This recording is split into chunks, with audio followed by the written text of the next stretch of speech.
ನಮಗೆ ಬೈಬೇಕಿತ್ತು. ನನಗೆ ಯಾವ ಫೋನ್ ಮಾಡಿ ಬೈದರೆ ನಾನು ಅವರಿಗೆ ಬೈತೇನೆ. ನನ್ನ ಹತ್ರ ಕೇಳುವ ತಾಳ್ಮೆ ನಮಗಿಲ್ಲ. ಯಾಕಂತ ಹೇಳಿದರೆ ನಾನು ದುಡಿದು ತಿನ್ನುವುದು, ಕದ್ದು ತಿನ್ನುವುದಲ್ಲ. ಮತ್ತೊಬ್ಬರಿಗೆ ಮೋಸ ಮಾಡಿ ಮತ್ತೊಬ್ಬರದನ್ನು ಲೂಟಿ ತಿನ್ನುವವರಲ್ಲ ನಾವು ಹಗಲಿರುಳು ದುಡಿದು ತಿನ್ನುವವರು. ಹಾಗಿರುವಾಗ ನಮಗೆ ಹೆಮ್ಮೆ ಉಂಟು. ನಾನು ಅದಕ್ಕೆ ಹೇಳಿದೆ, ಆ ಜನ ಯಾಕೆ ಫೋನ್ ಮಾಡಲಿಲ್ಲ ಅಂತ ಹೇಳಿದರೆ, ನಮಗೆ ಅವರು ಫೋನ್ ಮಾಡಿದರೆ ನಾವು ಅವರಿಗೆ ಕೌಂಟ್ರ್ ಕೊಡ್ತೇವೆ. ಅವರಿಗೆ ಬೇಕಾದ ವಿಷಯ ಅಂತ ಯಾವುದು ಅಂತ ಹೇಳಿದರೆ ಕೌಂಟ್ರ್ ಕೊಡಬಾರ್ದು, ಯಾನಾಗಿ ನೆರ್ತೆ ಅಂತ 4 ಮಂದಿ ಮುಂದೆ ಹೇಳಬೇಕು ಅಷ್ಟೇ. ನಮಗೆ ನೋಡಿ ಅವರ ಭಾಷೆಯಲ್ಲೂ ನಮಗೆ ಮಾತಾಡಲಿಕ್ಕೆ ಗೊತ್ತುಂಟು. ನಾವೆಲ್ಲ ಮತ್ತೆ ಆ ಜನ ಹೇಳಿದೆ, ಎನ್ನ ಪೆದಂಬು ಗೊತ್ತುಜ್ಜಿ, ಇದು ಪೆದಂಬೆ ಅಲ್ಲ, ನಮ್ಮ ಲೆಕ್ಕದಲ್ಲಿ ಇದು ಪೆದಂಬೆ ಅಲ್ಲ. ನಾವು ಒಮ್ಮೊಮ್ಮೆ ಮಾತಾಡುವ ಪೆದಂಬು ಇದಕ್ಕಿಂತ ಭಯಂಕರ ಕಾರಣ. ನಾವು ಪೆದಂಬು ಮಾತಾಡಿದರೆ ಆ ಜನ 3 ದಿವಸ ಯೋಚನೆ ಮಾಡಬೇಕು, ಈ ಶಬ್ದದ ಅರ್ಥದಾದ ಮರೆ ಅಂತ ಆ ಜನ ಯೋಚನೆ ಮಾಡಬೇಕು. ಅಂಥ ಪೆದಂಬು ನಮ್ಮಲ್ಲಿ ಉಂಟು. ಹಾಗಂತ ಅವರಿಗೆ ಬೈಯುವಂಥದ್ದು ಮತ್ತೊಬ್ಬರಿಗೆ ಹೇಳಬೇಕು ಅಂತ ನಮ್ಮ ಹಿರಿಯರು ನಮಗೆ ಹೇಳಿಕೊಡಲಿಲ್ಲ. ನಮಗೆ ಇದೊಂದು ಉಂಟಲ್ಲ, ಬಾಯಿಯಲ್ಲಿ ಒಂದು ನಾಳಿಗೆ ಅಂತ ಹೇಳೋದು ಉಂಟಲ್ಲ, ಅದು ಮತ್ತೊಬ್ಬರನ್ನು ಚೀಪ್ ಮಾಡಲಿಕ್ಕೆ, ಮತ್ತೊಬ್ಬರನ್ನು ಹಾಳು ಮಾಡಲಿಕ್ಕೆ ಇರುವುದಲ್ಲ, ನಮ್ಮ ಹೊಟ್ಟೆ ತುಂಬಿಸಿಕೊಳ್ಳಲಿಕ್ಕೆ ಇರುವುದು. ಅದನ್ನು ತಿಳಿದು ನಾವು ಸುಮ್ಮನಿದ್ದೇವೆ ಅಷ್ಟೇ. ಅವರು ಫೋನಲ್ಲಿ ಪ್ರಜ್ವಲ್ ಅವರು ಕಿದೂರಿನಲ್ಲಿ ಯಕ್ಷಗಾನ ಪ್ರದರ್ಶನ ಆಗ್ತಾ ಇರುವ ಸಂದರ್ಭದಲ್ಲಿ ಫೋನಲ್ಲಿ ಮಾತಾಡಿದ್ದಾರೆ. ಅವರು ಇದನ್ನು ರೆಕಾರ್ಡ್ ಮಾಡಿಕೊಂಡಿದ್ದಾರೆ. ಹೌದು, ಅವರು ಎಲ್ಲಿಂದ ಮಾತಾಡಿದ್ದಾರೆ ಅಂತ ನಮ್ಗೆ ಗೊತ್ತಿಲ್ಲ. ಮತ್ತು ಜಾತಿಯ ಬಗ್ಗೆ ವೈಷಮ್ಯ ಬಿತ್ತುವಂಥ ಕೆಲಸ ಕೂಡ ಮಾಡಿದ್ದಾರೆ. ನೀನು ಆಯ್ ಬಂಟಗೆ ಬಿಟ್ನೆ ಏನಾಯ್ತು, ಜೈನಾಗ ಬಿಟ್ನೆ ಏನಂತ ಗೊತ್ತಾವಡು, ಹೀಗೆಲ್ಲ ಭಾಷೆ ಪ್ರಯೋಗ ಮಾಡಿದ್ದಾರೆ. ಇಂತೆಲ್ಲ ಒಬ್ಬ ಸಮಾಜದಲ್ಲಿ ಸಾಧ್ಯ ಇಲ್ಲ. ನ್ಯಾಯ ಕೊಡಿಸುವಂಥ ಯೋಗ್ಯತೆ ಇಲ್ಲಂಥ ವ್ಯಕ್ತಿಯ ಬಾಯಲ್ಲಿ ಸುಸಂಸ್ಕೃತವಾದ ಶಬ್ದಗಳು ಬರಬೇಕು. ಈ ರೀತಿ ಅವಿವಾಚ್ಯವಾಗಿ ನಿಂದನೆ ಮಾಡುವುದಂದರೆ ಕಲಾವಿದರು ನಾವು ಸಮಾಜದ ಆಸ್ತಿಗಳು. ನಾವು ಯಾವುದಾದ್ರೂ ಒಂದು ವಿಚಾರವನ್ನು ಇಟ್ಕೊಂಡು ಸಮಾಜಕ್ಕೆ ಯಾವುದಾದ್ರೂ ಒಂದು ಸಂದೇಶವನ್ನು ಕೊಡ್ತಾ ಇದ್ದೆ. ನಮ್ಮದು 150-200 ಎಪಿಸೋಡ್ ಆಯಿತು. ಪ್ರತಿಯೊಂದು ವಿಚಾರವನ್ನು ತೆಗೆದುಕೊಂಡು ಕೊನೆಗೆ ಯಾವುದಾದ್ರೂ ಒಂದು ಒಳ್ಳೆಯ ಸಂದೇಶವನ್ನು ಈ ಮುಖಾಂತರ ಕೊಡ್ತಾ ಇದ್ದವರು ನಾವು.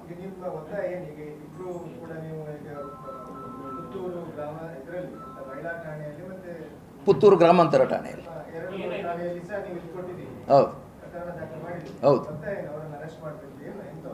ಹೌದು ಸರ್, ನಮಗೆ ನ್ಯಾಯ ಕೊಡಬೇಕಲ್ಲ ಸರ್. ನಮಗೆ ಕಾನೂನಿನ ಮೇಲೆ ಗೌರವ ಇರುವವರು ನಾವು ಕಲಾವಿದರು.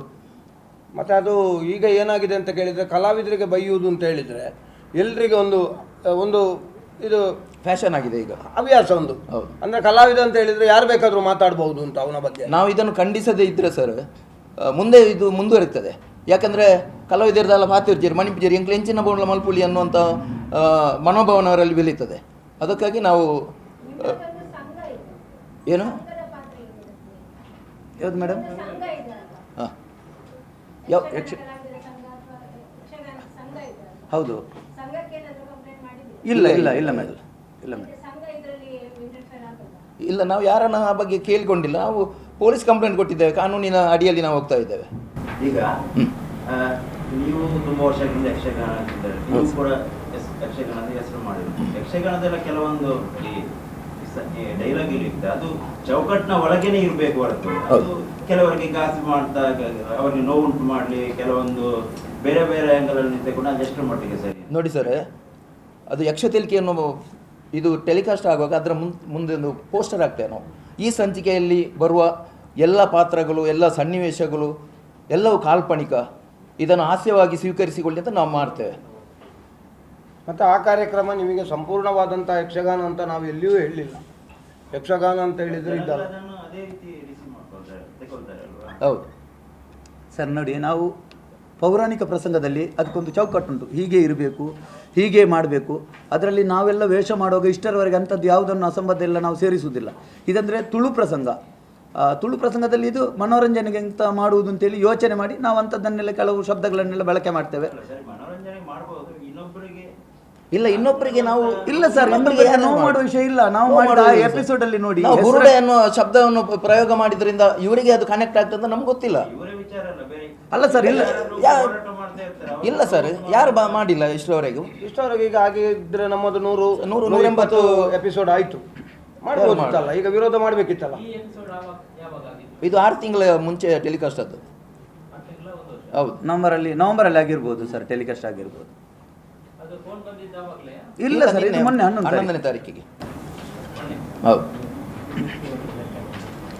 ಈಗ ಕಲಾವಿದರಿಗೆಲ್ಲ ಅನ್ಯಾಯ ಆದಾಗ ನೀವು ಕಲಾವಿದರೆಷ್ಟು ಸಪೋರ್ಟ್ ಮಾಡ್ತೀನಿ ಅಂತ ಮೊನ್ನೆ ಅಶೋಕ್ ಭಟ್ರು ಉಜಿರೆ ಅವರು ಏನೋ ಪ್ರೇಕ್ಷಕರ ಬಗ್ಗೆ ಹೇಳಿದಾಗ ಅನೇಕ ಮೇಳಗಳಲ್ಲಿ ಅಥವಾ ಯಕ್ಷಗಾನ ಆಟಗಳಲ್ಲಿ ಅಶೋಕ್ ಭಟ್ರನ್ನ ಡೌನ್ ಮಾಡಿ ಅಥವಾ ಇವರನ್ನ ಸಪೋರ್ಟ್ ಮಾಡಿ ಚಿಲ್ಲೆ ಅಂತ ಹೇಳಿ ಮಾಡಿದ್ರು. ನಿಮ್ಮಲ್ಲೇ ಒಗ್ಗಟ್ಟಿಲ್ಲ ಅಥವಾ ನೀವೇ ಸಪೋರ್ಟ್ ಮಾಡೋದಿಲ್ಲ, ನೀವು ಮತ್ತೆ ನಿಮ್ಗೆ ಹೇಗೆ ಕಲಾವಿದರ ಬಗ್ಗೆ ನೀವು ಸರ್ ನೋಡಿ, ನಾನೊಂದು ವೈಯಕ್ತಿಕವಾಗಿ ಹೇಳುವುದಾದರೆ, ನಮ್ಮಲ್ಲಿ ನಮಗೆ 3-4 ಜನರಿಗೆ ಏನಾದರೂ ಸಮಸ್ಯೆ ಆದರೆ ನಾನಿದ್ದೇನೆ, ನಾವಿದ್ದೇವೆ. ನಾವು ಬೇರೆ ಇಷ್ಟರವರೆಗೆ ನನಗೆ ತುಂಬ ಅಂಥದ್ದೆಲ್ಲ ಆಗಿದೆ. ಯಾರಲ್ಲಿಯೂ ನಾವು ಹತ್ತಿರ ಕೇಳಿಕೊಂಡು ಹೋಗಲಿಲ್ಲ, ಮತ್ತು ಯಾರು ನನಗೆ ಫೋನ್ ಮಾಡಿ ಕೂಡ ಎಂಥದ್ದು ವಿಷಯ ಅಂತ ಯಾರೂ ಕೇಳಲಿಲ್ಲ. ಹೊರಗಿನವರು ಕೇಳಿದ್ದಾರೆ ಬಿಟ್ಟರೆ ನಮ್ಮವರು ಅಂತ ಯಾರೂ ಕೇಳಲಿಲ್ಲ. ಹಾಗಾಗಿ ನಾವು ಅದಕ್ಕೆ ಹೋಗಲಿಲ್ಲ. ಮತ್ತೊಂದು ವಿಷಯ, ಯಾವುದೇ ಒಂದು ಸಮಾಜದಲ್ಲಿ ಹೊರಗೆ ಯಾವುದಾದ್ರೂ ಪೇಟೆಯಲ್ಲಿ ಇರ್ಬೋದು, ಎಂತಾದರೂ ಒಂದು ವಿಷಯ 4 ಜನರಿಗೆ ವೈರಲ್ ಆಗುವಂಥ ವಿಷಯ ನಡೆದರೆ ಮೊದಲು ವೇದಿಕೆಯಲ್ಲಿ ಹಾಕೋದು ಯಾರು ಅಂತೇಳಿ ಕೇಳಿದರೆ ನಾನು. ಅಂದರೆ ಸಾಧಾರಣ ಎಲ್ಲರೂ ಕೇಳಿದ್ದಾರೆ, ಮೊನ್ನೆ ವಿಷಯದಲ್ಲಿ ಕೇಳಿದ್ದಾರೆ, ಮಾತೆಲ್ಲ ಈಯತ್ತ ಮರ ಸುರುಟು ಮಾಡ್ಕೊಂಡು ನಿಂತು ತಾನೇ ಮಾಡ್ತಿದ್ದೆ. ನಾನು ಅದರ ಬಗ್ಗೆ ಇಷ್ಟರವರೆಗೆ ಮಾತಾಡಲಿಲ್ಲ, ಮಾತಾಡುವುದಿಲ್ಲ. ಯಾಕೆಂತ ಹೇಳಿದರೆ ಆ ಮೊನ್ನೆ ವಿಷಯ ನಾವು ಅದನ್ನು ಸಮರ್ಥನೆ ಮಾಡುವುದಲ್ಲ, ಅದರ ಬಗ್ಗೆ ನಮಗೆ ಗೊತ್ತುಂಟಲ್ಲ ಯಾವುದು ಸರಿ ಯಾವುದು ತಪ್ಪು ಅಂತೇಳಿ. ಹಾಗಾಗಿ ನಾವು ಅದರ ಬಗ್ಗೆ ಮಾತಾಡಲಿಕ್ಕೆ ಹೋಗಲಿಲ್ಲ ಸರ್.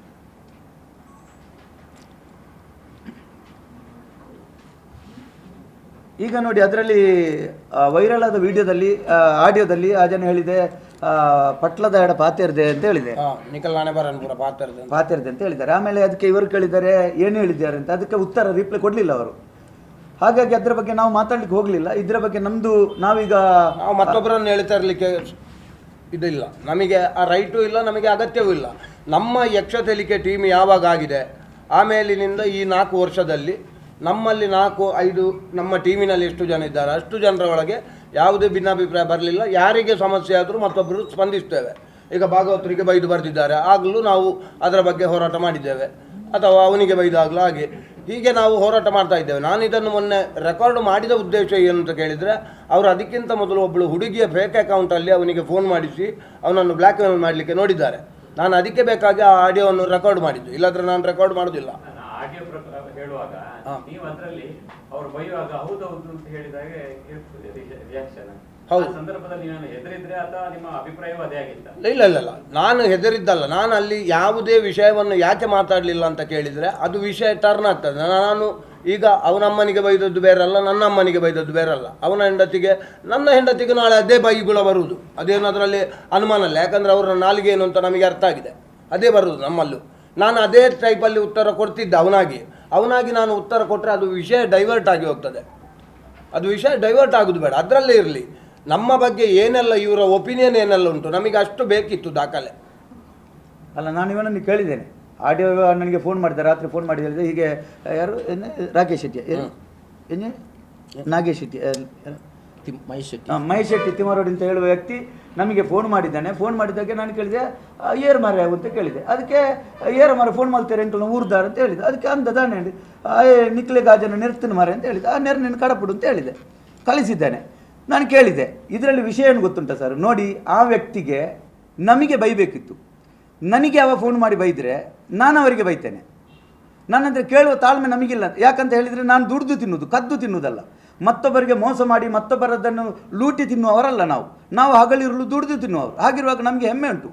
ನಾನು ಅದಕ್ಕೆ ಹೇಳಿದೆ ಆ ಜನ ಯಾಕೆ ಫೋನ್ ಮಾಡಲಿಲ್ಲ ಅಂತ ಹೇಳಿದರೆ, ನಮಗೆ ಅವರು ಫೋನ್ ಮಾಡಿದರೆ ನಾವು ಅವರಿಗೆ ಕೌಂಟ್ರ್ ಕೊಡ್ತೇವೆ. ಅವರಿಗೆ ಬೇಕಾದ ವಿಷಯ ಅಂತ ಯಾವುದು ಅಂತ ಹೇಳಿದರೆ ಕೌಂಟ್ರ್ ಕೊಡಬಾರ್ದು, ಯಾನಾಗಿ ನೆರ್ತೆ ಅಂತ 4 ಮಂದಿ ಮುಂದೆ ಹೇಳಬೇಕು ಅಷ್ಟೇ. ನಮಗೆ ನೋಡಿ ಅವರ ಭಾಷೆಯಲ್ಲೂ ನಮಗೆ ಮಾತಾಡಲಿಕ್ಕೆ ಗೊತ್ತುಂಟು.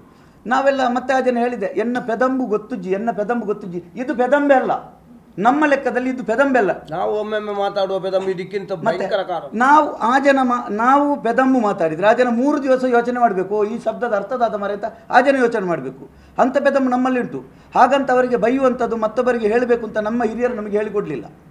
ನಮಗೆ ಇದೊಂದು ಉಂಟಲ್ಲ, ಬಾಯಿಯಲ್ಲಿ ಒಂದು ನಾಲಿಗೆ ಅಂತ ಹೇಳೋದು ಉಂಟಲ್ಲ, ಅದು ಮತ್ತೊಬ್ಬರನ್ನು ಚೀಪ್ ಮಾಡಲಿಕ್ಕೆ ಮತ್ತೊಬ್ಬರನ್ನು ಹಾಳು ಮಾಡಲಿಕ್ಕೆ ಇರುವುದಲ್ಲ, ನಮ್ಮ ಹೊಟ್ಟೆ ತುಂಬಿಸಿಕೊಳ್ಳಲಿಕ್ಕೆ ಇರುವುದು. ಅದನ್ನು ತಿಳಿದು ನಾವು ಸುಮ್ಮನಿದ್ದೇವೆ ಅಷ್ಟೇ. ಮತ್ತೆ ಹೇಳಿ ಸರ್. ಇನ್ನೊಂದು ಆರೋಪ ಏನಂದ್ರೆ, ಈ ಟೈಟ್ಲ್ ಬಗ್ಗೆ ನಿಮಗೆ ವಿರೋಧ ಇತ್ತು. ನೀವೇ ಒಂದು ಮಾಹಿತಿ ಅಷ್ಟೇ, ನೀವು ಹೇಳಿದ್ರಂತೆ ಈ ಟೈಟ್ಲ್ ಗೋಡ ಅಂತ ನಿಮ್ಮ ನಡುವೆ ಒಂದು ಮಾತುಕತೆ ಆಗಿದೆ. ಹೌದು ಸರ್, ಹೌದು. ಯಾಕಂದ್ರೆ ನಾವು ಕುವೇಟಲ್ಲಿದ್ದೆ.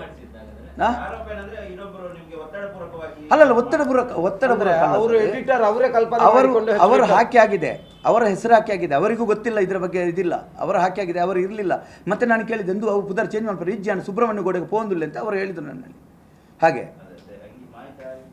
ಹೌದು. ಹಾಗಾಗಿ ಅದರಲ್ಲಿ ಅವರ ತಪ್ಪು ಇಲ್ಲ, ನಮ್ಮ ತಪ್ಪು ಇಲ್ಲ. ನಾವಂದ್ರೆ ದೂರದಲ್ಲಿದ್ದೆವು. ಸರಿ, ಹಾಗಾದ್ರೆ ಈಗ ನಿಮಗೆ ಬುರುಡೆ ಗ್ಯಾಂಗ್ ಅಂತ ಆ ಶೀರ್ಷಿಕೆ ಕೊಟ್ಟ ಬಗ್ಗೆ ನಿಮಗೆ ವಿಷಾದ ಇದೆಯಾ? ಯಾವ್ದು ಸರ್? ಈಗ ಬುರುಡೆ ಗ್ಯಾಂಗ್ ಅಂತ ಯಕ್ಷಗಾನ ಸಿಸಿಗೆ ಕೊಟ್ಟು ಮಾಡಿದ್ದಕ್ಕೆ ನಿಮಗೆ ವಿಷಾದ ಇದೆಯಾ? ನೋಡಿ ಸರ್, ನಮ್ಮಲ್ಲಿ ಅವರು ನೇರವಾಗಿ ಕೇಳಿ ನಿಖಿಲ್ ಮಲ್ತನ ತಪ್ಪತ್ತ ಮಾರ ಅಂತ ಹೇಳ್ತಿದ್ರೆ ನಿಜವಾಗಿಯೂ ನಮಗೆ ವಿಷಾದ ಇರ್ತಿತ್ತು. ಈ ರೀತಿಯೆಲ್ಲ ಕೆಟ್ಟದ್ದು ಬೈದ ಮೇಲೆ ನಮಗೆ ವಿಷಾದ ಇರ್ತದಾ? ಒಂದು ಮಕ್ಕಳಿಗಾದ್ರೂ ಅಷ್ಟೇ ಸಮಾಧಾನದಲ್ಲಿಂದ ಮಾರ ನೀ ಮುಟ್ಟೋಡ್ಚಿ ಅಂತ ಹೇಳಿದರೆ ಮುಟ್ಟುವುದಿಲ್ಲ.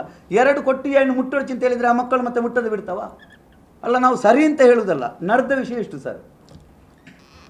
ಈಗ 4 ವರ್ಷದಲ್ಲಿ ನೀವು ಮಾಡಿದ ಪ್ರಸಂಗಗಳಲ್ಲಿ ನಿಮಗೆ ಇದುವರೆಗೆ ಈ ಥರದ ತೊಂದರೆ ಆಗಲಿಲ್ಲ. ಈ ಒಂದು ಇದರಲ್ಲಿ ಮಾತ್ರ ಈ ಥರ ತೊಂದರೆ ಇಲ್ಲ ಸರ್, ಎಂಥದ್ದು ಅವರೇನೋ ಯೋಚನೆ ಮಾಡಿಕೊಂಡು ಆದದ್ದು ಅಂತ ಹೌದೌದು ಹೌದು. ಇಲ್ಲ ಸರ್, ಅವರು ಹೇಳ್ತಿದ್ರೆ ಅವರಿಗೆ ಘಾಸಿಯಾಗಿದೆ, ಅವರ ಮನೋಧರ್ಮಕ್ಕೆ ತೊಂದರೆ ಆಗಿದೆ, ಅದನ್ನು ನಾವು ಅದರ ಬಗ್ಗೆ ಮಾತಾಡುವುದಿಲ್ಲ. ನಮಗೆ ಬೈತಿದ್ರೆ ಮಾತಾಡ್ತಿಲ್ಲ. ನಮ್ಮ ಮನೆಯವರಿಗೆ ಬೈಯುವ ಹಕ್ಕನ್ನು ಇವರಿಗೆ ಯಾರು ಕೊಟ್ಟಿದ್ದಾರೆ? ಮತ್ತೊಂದು ವಿಷಯ ಹೇಳಿದ್ದಾರೆ, ನಮ್ಮ ತಾಯಿ ಬಗ್ಗೆ, ನಮ್ಮ ಹೆಂಡತಿ ಬಗ್ಗೆ ಎಲ್ಲ ಹೇಳಿದ್ದಾರೆ. ನೋಡಿ, ಹೇಳುವವರು ಯಾರು? ಹೇಳುವವರ ಬಗ್ಗೆ ಯೋಚನೆ ಮಾಡಬೇಕು. ನಾವು ದಿವಸಲು ಮನೆಗೆ ಹೋಗ್ತೇವೆ, ನಾವು ದಿವಸಲು ಕೊಂಡೋಗಿ ನಮ್ಮ ಮನೆಗೆ ಹಾಕ್ತೇವೆ. ನಮ್ಮ ಹೆಂಡತಿ, ನಮ್ಮ ತಾಯಿಯನ್ನು, ನಮ್ಮ ಮಕ್ಕಳನ್ನು ನಾವು ಮನೆಯಲ್ಲಿದ್ದೇ ಸಾಕ್ತೇವೆ. ಅಂಥದ್ರಲ್ಲಿ ವರ್ಷದಲ್ಲಿ 360 ದಿವಸದಲ್ಲಿ 300 ದಿವಸಕ್ಕೂ ಮನೆ ಹತ್ತಿರ ಸೋಕಾದವರು ನಮ್ಮ ಮನೆಯ ಬಗ್ಗೆ ಮಾತಾಡೋದು. ಮೊದಲು ಅವರ ಮನೆಯನ್ನು ನೋಡಬೇಕಲ್ಲ ಸರ್. ಈಗ ನಮಗೆ ಅಂದ್ರೆ ನಿಮ್ಮ ಯಕ್ಷತೆಲಿಕೆಯ ಬುರುಡೆ ಗ್ಯಾಂಗ್ ಪ್ರಹಸನದಲ್ಲಿರುವಂತಹ ವಿಚಾರಗಳು ಧರ್ಮಸ್ಥಳಕ್ಕೆ ಪ್ರಕರಣದ ಬುರುಡೆ ಗ್ಯಾಂಗ್ ಪ್ರಕರಣಕ್ಕೆ ಸಂಬಂಧಿಸಿದ ವಿಚಾರವನ್ನೇ ಅಲ್ಲಿ ತೋರಿಸಿದ ಅಥವಾ ಬೇರೆ? ಇಲ್ಲ ಸರ್, ನೀವು ಅದನ್ನು ಅಲ್ಲ, ನೀವು ಅದನ್ನು ಬೇಕಾದ್ರೆ ಮೊಬೈಲಲ್ಲಿ ನೋಡ್ಬೋದು. ಯಾವುದೇ ವಿಚಾರ ಅವರ ಬಗ್ಗೆ, ಕ್ಷೇತ್ರದ ಬಗ್ಗೆ ಏನು ಆ ವಿಚಾರ ಅದಕ್ಕೆ ಕನೆಕ್ಟ್ ಆಗುವಂಥ ವಿಚಾರ ಇದೊಂದು ಫ್ಯಾಮಿಲಿಯಲ್ಲಿ ನಡೆಯುವಂಥ ಒಂದು ಅದರಲ್ಲಿ ಪಾತ್ರಗಳಿಗಿಟ್ಟ ಹೆಸರು ಕೂಡ, ಒಂದು ಹೆಸರು ಕೂಡ ಅವರಿಗೆ ಕನೆಕ್ಟ್ ಆಗುವಂಥ. ಈಗ ಅವರ ಹೆಸರು ಇದ್ದದ್ದ ರೀತಿಯಲ್ಲೇ ಬೇರೆ, ನಾವು ಹೆಸರು ಮೊದಲನೇ 2 ಹೆಸರು ಬೇರೆ ಇಟ್ಟು ಕಡೆಗೆ ಆ ಹೆಸರು ಬರುವಾಗೆ ಅಂಥದ್ದು ಕೂಡ ಇರಲಿಲ್ಲ. ನಾವು ಮಾಡಿದ ಕಾನ್ಸೆಪ್ಟೇ ಬೇರೆ. ನಾವು ಮಾಡಿದ ಕಾನ್ಸೆಪ್ಟ್ ಏನು ಅಂತ ಕೇಳಿದರೆ, ಸಮಾಜದಲ್ಲಿ ಒಬ್ಬ ಉನ್ನತ ಸ್ಥಾನಮಾನದಲ್ಲಿರುವ ವ್ಯಕ್ತಿಯ ಪೂರ್ವಾಪರವನ್ನು ತಿಳಿಯದೆ ನಾವು ಅವನ ಬಗ್ಗೆ ಅಪವಾದ ಹಾಕಬಾರ್ದು ಎನ್ನುವ ಕಾನ್ಸೆಪ್ಟನ್ನು ಇಟ್ಟುಕೊಂಡು ನಾವು ಮಾಡಿದ್ದು. ಹೇಳಿದ್ದಾರೆ ಅವರು, ಅದರಲ್ಲಿ ಹೇಳಿದ್ದಾರೆ ಎಂಕ್ಲೆಗೆ ಬಂತೀನಿ ಅಂತ ಏನು ಮಾಡಲಿಕ್ಕೆ ಆಗ್ತದೆ? ನೋಡಿ ಸರ್, ನಾವು ಈಗ ಒಂದು ವಿಷಯ ತಗೊಳ್ಳುವಾಗ 10 ಸಲ ಯೋಚನೆ ಮಾಡ್ತೇವೆ. ನಾವೆಲ್ಲ ಕುಳಿತು ಅದರಲ್ಲಿ ಯಾವುದು ಬೇಕು ಯಾವುದು, ನಮ್ಮ ಈಗ ಭಾಗವತರಿದ್ದಾರೆ, ಅವರಲ್ಲಿ ಕೇಳಿ, ಅವರೇ ಹೇಳ್ತಾರೆ ಅದರ ಬಗ್ಗೆ. ಬೇಕಾದರೆ ನಾವು ಎಷ್ಟೋ ವಿಷಯಗಳನ್ನು ಆ ಪಂಪೆಲ್ ಸರ್ಕಲ್ ಇದ್ದೆಲ್ಲ ಕೆಲವು ಸಮಸ್ಯೆಗಳ ಆಗುವ ಟೈಮಲ್ಲಿ ನಾವು ಅದು ಕಾನ್ಸೆಪ್ಟ್ ಮಾಡುವಂತ ಹೇಳುವಾಗ ಭಾಗವತರೇ ಹೇಳಿದವರು, ಬೇಡ ಅದು ಕಾಂಟ್ರವರ್ಸಿ ಆಗ್ತದೆ, ಬೇಡ ಅದನ್ನು ಬಿಡು ಅಂತ. ಅಂಥದ್ದು ತುಂಬ ಆಗಿದೆ. ಅಂದರೆ ಮಾಡೋದು ಬೇಡ ಅಂತ ನಮಗೆ ಸೂಚನೆ ಕೊಡ್ತಾರೆ ಮೊದಲೇ. ಇದರ ಬಗ್ಗೆ ಅವರು ಕೂಡ ಯಾಕೆ ಹೇಳಲಿಲ್ಲ ಅಂತ ಕೇಳಿದರೆ, ಇದು ಯಾರಿಗೂ ಸಂಬಂಧಪಟ್ಟದ್ದಲ್ಲ. ನಾವು ಆ ಉದ್ದೇಶ ಇಟ್ಟುಕೊಂಡು ಮಾಡಿದ್ರಲ್ವ ನಮಗೆ ಈಗ ಅದು ಕನೆಕ್ಟ್ ಆಗೋದು. ನಾವು ಆ ಉದ್ದೇಶ ಇಟ್ಟುಕೊಂಡೇ ಮಾಡಿದ್ದಲ್ಲ. ನಮ್ಮ ಮನೆ ಹೆಣ್ಣು ಮಕ್ಕಳನ್ನು ಇವರು ತಂದು ಬೀದಿಯಲ್ಲಿ ನಿಲ್ಲಿಸುವುದೆಂಥದ್ದು? ಮೊದಲು ಇವರ ಮನೆಯನ್ನು ನೋಡಿಕೊಳ್ಬೇಕು. ಇಲ್ಲ ಇವರು ಭಾಗವತರು ಮತ್ತು ಇವರು ಸೇರಿಕೊಂಡು ಮಾಡೋದು. ವೈಯಕ್ತಿಕವಾಗಿ ನಮಗೆ ಘಾಸಿ ಮಾಡಿದ ಕಾರಣ ನಾವಿಲ್ಲಿ ಸೇರಬೇಕಾಯಿತು. ಯಾವುದೇ ವ್ಯಕ್ತಿಗೆ ಯಾರದ ಮನೆಗೆ ಬೈಯುವಂತಹ ಹಕ್ಕಿಲ್ಲ. ಒಂದು ಮಾಧ್ಯಮದ ರೀತಿ ಕೆಲಸ ಮಾಡುವಂತಹ ಕಲಾವಿದರು ನಾವು. ಏನೇ ಇದ್ರೂ ನಮಗೆ ಒಂದು ಫೋನ್ ಮಾಡಿ ಮಾತಾಡ್ಬೋದು, ಅಥವಾ ಒಂದು ಕಡೆ ಸಿಕ್ಕಿ ಒಂದು ಮೀಟಿಂಗ್ ಮಾಡಿ ಆ ವಿಷಯದ ಬಗ್ಗೆ ಚರ್ಚೆ ಮಾಡ್ಬೋದು. ಅದನ್ನು ಹೊರತು ವೈಯಕ್ತಿಕವಾಗಿ ಘಾಸಿ ಮಾಡುವಂತಹ ಯಾವುದೇ ಹಕ್ಕು ಯಾರಿಗೂ ಇಲ್ಲ. ಇದರ ಪರವಾಗಿ ನ್ಯಾಯ ಸಿಗಬೇಕು. ತಾವೆಲ್ಲ ಸೇರಿದ್ದೀರಿ, ನೀವು ನ್ಯಾಯ ತೆಗೆಸಿಕೊಡ್ತೀರಿ ಅಂತ ನಾವು ನಂಬಿದ್ದೇವೆ. ಎಲ್ಲರಿಗೂ ಧನ್ಯವಾದವನ್ನು ತಿಳಿಸ್ತೇನೆ. ನಮಸ್ಕಾರ.